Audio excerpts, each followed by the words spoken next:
Hindi kasi sometimes yung bad person, hindi naman ako yung bad person, baka yung bad situation lang. Diba? Baka hindi na natin gipin. Kaya kaya mo sa usapan, to avoid yung mga pikta,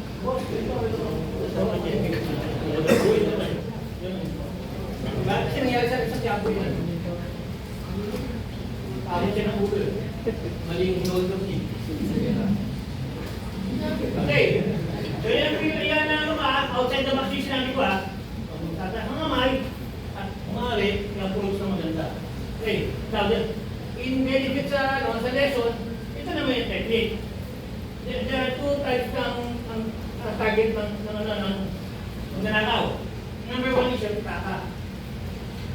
Yan yung most famous airphone. Now, pag pitakang habol, hindi ko nakita na sinasabi ko malaman, sinabot ka, let him grab your pitaka, your ass. Siya yung bukot. Kung yan kinakabot, hindi siya bukot. Narandaman mo, pinasarapap ka, ay kung narandaman mo, enjoy ka, di mo rin mo lang. Kaya gusto mo naman i-prefer yung technique, narandaman mo, that's the time to do the technique. Bakit? Wala na rin yung concentration niya. Nandun na sa pitaka, kung bukot, narandaman mo, wala. Now to this army knife. Obviously, avoid the sharp part. Alam mo, ganyanin mo yan. Hindi sumat-sumat ka rin. Exercise niya, 1, 2. Yan yun, no? 1, 2. Kung someone naman, sigaw ka lang, tulaw. Snatcher. Snatcher yun. Para maki-security. Importante na mag-draw mo rin sa this army knife. Okay? Yan ang first scenario. Okay?